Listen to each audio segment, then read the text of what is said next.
Hi, I'm Sue Willoughby. And Mark Chavez from Windermere in Seattle. How was your weekend? It was great, and you? It was pretty good. Pretty good. I had a couple open houses. Nice. So it's nice to see, more properties coming on the market, and apparently there's a lot of buyers out there who are looking to buy. So well, that's good. That's really good. So I'm glad that. Yeah, and the weather's getting better, except for today. It's raining, but I feel like when the weather starts to shift, people start to think about selling again. Yeah. Now that the holidays are over, things are starting to settle down. The weather's getting warmer. Like you said, more buyers are out. And I've been getting calls about people wanting to list their homes. Have you? I did. I had a couple of calls just in this last week. Nice. People are interested in selling their places. And, it's interesting. Everybody approaches it very differently. Mm-hmm. Some people are curious just to see, I guess the first question, and I don't know if it's the first question that you get, but this is, one of the first questions that I get is, what's my house worth? Right. And I totally get it, because absolutely. At the end of the day, that's what you want to do. It's like, what is my buying power to move on to the next chapter of my life? Yeah. And it's the hardest question because that's really what they want the answer to. And there's so much that goes into just saying, absolutely, this is what my house is worth. What's your experience been with that? Like, how do I handle that question? Yeah. Well, people like to look at Zillow all the time. And how can you not? With the market changing so rapidly, you want to know, what did my neighbor's house sell for? So I like to just say, let's just get some information up front. For example, get their contact information. If you call me, I'm going to, find out who you are, where you live, what's the address of your house, how long have you lived there. Just get some real core information that after our initial telephone conversation, I can then take back and start doing some more in-depth research on their property. Yeah, I like that. One of the other things that I like to include in all that is, what's their motivation to sell? Good point. Because, it's different for every person. Absolutely. So is it because it's becoming overwhelming, the house that you're in, or you have a job that you need to start somewhere else, and it's a time frame, or you're just sick of cleaning that big house, your kids are gone, and you're just like, I do not need this much space, I just want to get rid of it. I think there's a lot of incentives, and I think that's a big thing in that. So right. Yeah. So it could be downsizing. It could just be, moving up to a better place. Upsizing, exactly. Yeah. Maybe they bought the house when they didn't have a family, and now they have a couple of kids, and there's not as much room. Or they, maybe you live in the city and you want to move out to the suburbs where you have a yard and you can do some gardening. Yeah. Whatever the motivation is. It's good to kind of think about that up front because it helps us to, put a timeline on things and get a better idea of, how quickly you want to move or how slowly you want to move. And so initial phone conversation, that's the way I like to start. Yeah, and very similar, with the first initial phone call, if getting some basic information. So what do you do after that? Well, before I hang up the phone, I find out when the best time I can come by and actually see the property. Oh, good. Okay. And when I go see the property, I like to have the client walk me through the property. Maybe they want to say, well, if I lived here another 5 years, I'd remodel the kitchen, I'd do whatever. I also get their permission to take a lot of photos when I'm there. That way, I have a better idea of how the house is laid out, and I can compare that better to existing listings in the neighborhood. Have they remodeled the kitchen? Is the kitchen not remodeled? Things of that nature. Yeah. And I put it in my file, so all of that, when I pull up their file, all the photographs are there, so that helps me to assess the value of their home better. Yeah, I think it's really important taking those reference photos because just like you say, because I've had chances where I see the house and in my head it's great, and then I'm talking to the client and they're just like, well, this part, and I'm just thinking, well, what part are you talking about? Well, this section between the dining area and the kitchen, it's a little awkward, so we did this. And I'm thinking, oh, did I miss it? What is he talking about? Apparently it's a highlight, and I didn't catch it. Go back to the reference photos. Go, that's what it was. Yeah. I just thought it was a closet.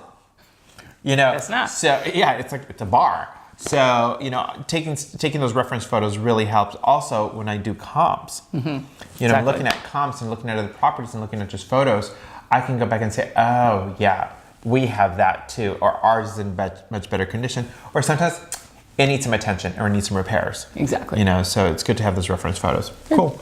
So Then what do you do? well, take the reference photos, even before going out to meet them, there's a lot of research that needs to go into it because the client's going to want to know, give me more information about my house. What can you tell me about the house? And of course the question is still what is the house worth? Right. So typically it's researching, the history on the house, looking at tax records, looking at the walk scores, what neighborhoods, the locations it's in, what is it close to, or park and ride, what's the walk score, is it above 90, is it above 80, or is it, in the teens? Yeah. All of those components really impact the value of the house. And look at comps. What has recently sold? What is currently on the market? So How long have they been on the market? Yes, big one too. Yeah, how long have they been on the market?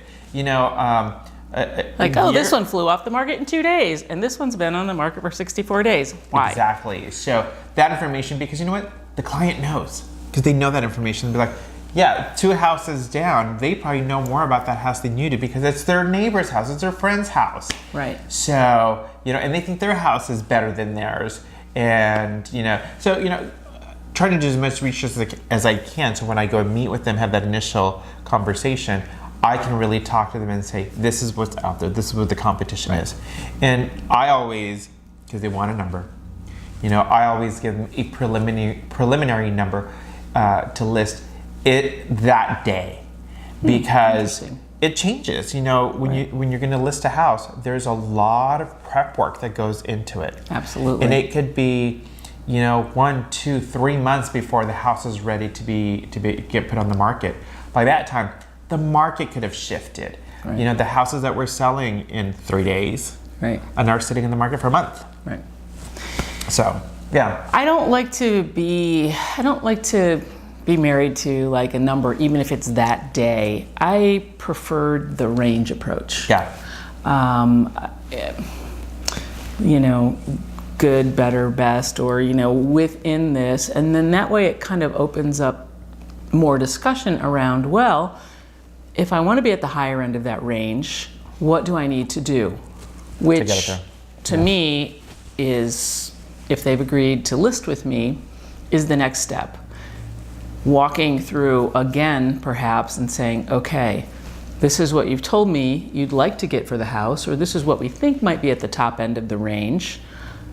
Let's talk about what we need to do to get you there. Yes. And that is really where, the difference I feel comes between putting a sign out, taking some pictures, and popping it up on the MLS and, holding a couple of open houses. I feel that the value that I personally bring to a listing is dialing in all those little details so that whatever your house is, whatever condition it's in, whatever the budget is you have to get your house ready for the market, you want to put your best face forward, and your house will be, I like to think of it as getting, dressed up for the prom. You're ready for the prom when we put that sign out front.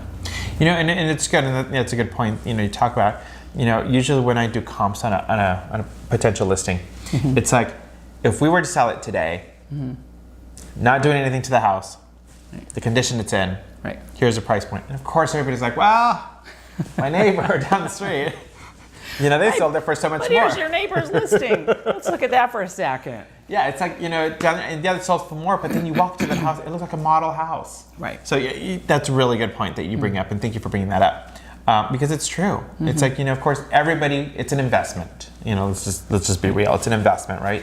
So everybody wants their bigger return on the investment. And it's, how do you get there? Because most people, and I do say most, do not live in a showcase house. I know I don't. Do you? I try. Not successful all the time. I'm coming over tomorrow, Mark. We're just doing a little pop inspection of your place, okay? But it's like most people don't live in a showcase house where Right. there aren't any nicks or discoloration of the paint. Right. You know, there's no markings because, you know, that picture has been sitting there for 5 years and the sun has been in it, so it's bleached it. You know? Yeah, I mean, we all have, you know, we get so used to seeing our house a certain way, we don't think about fresh eyes, right? No, So my God, one we good totally thing, don't. this is something I really like to do too. You know, we talked about touring with our buyers. I like to tour with my sellers. Yes. And say, okay, Yes. let's go to a few open houses in your neighborhood and tell me what you see. Because when the seller sees things in another listing, then, and they say it, then they're like, oh my gosh, wow, look at that. Oh yeah, I see what you mean now. Or, wow, that kitchen was gorgeous. And then they go home and they're like, okay, that makes sense. I see. Okay. So it's kind of fun. It's like reverse touring. Yeah. And at the same time, you know, they might walk into a house going, wow, okay, that's pretty, you know, shabby. And, you know, you've done some great remodels to your house, and you've kept up with your house, you know, done the maintenance when it was required. And you're just like, okay, well, if they're selling for that price, then it's a lot more realistic for you to sell for a big, you know, a higher price. Right. You know, it's all those comps, and it's just, you know, it's very similar to buying a house. You have to do that research. You have to know your market. You need to know what's out there. So yeah, you go, Sue. Work it. You know, like we were saying, there's so much that goes into the actual listing process before the house goes on the market. yourself? I really am, because it's exhausting. It's a lot of work, but it's fun. And this is the part that, you know, kind of where the rubber meets the road in terms of being an A listing or not. And I think, you know, the overview so far, I don't want to get too much into the weeds on this. We can talk about listings all day long and, you know, some of the high points, but let's just kind of recap what we've talked about so far. So the initial phone consults. Yes. Okay. Initial research. Initial research. Visiting the home, right? Doing a walkthrough. Yeah. Yeah, doing a walkthrough. A little more research since after you've actually been in the home. Maybe another walkthrough. And then touring some of the listings, if there are some in the neighborhood. Sometimes there's not. But just getting your sellers out there so that they have an idea of what's actually on the market. And then once they decided and you can kind of narrow down a price, then I make a project plan. Yeah, and that's the real big thing. You know, there's a lot of discussion that goes back and forth. Absolutely. It's, you know, also getting the seller educated in today's market. You know, whenever they're ready to sell, it's what is the competition out there? What is it that you are competing against? Because even if somebody has $500,000, that's their budget to spend on a house, and they go look at one house, and they look at another house, and one has been updated, it's been remodeled, fresh paint, looks great. The other one, you know, it's got some wear and tear in it, you know, because you lived in it. And they're just like, well, I can get this one for the same price. Which one would they go for? You know, most people are going to go for the one that's more turnkey, you know, ready to move in and all updated. So very good information, you know, on that. And I think they're really good keys, you know, key points to keep in mind. Okay. So cool. Awesome.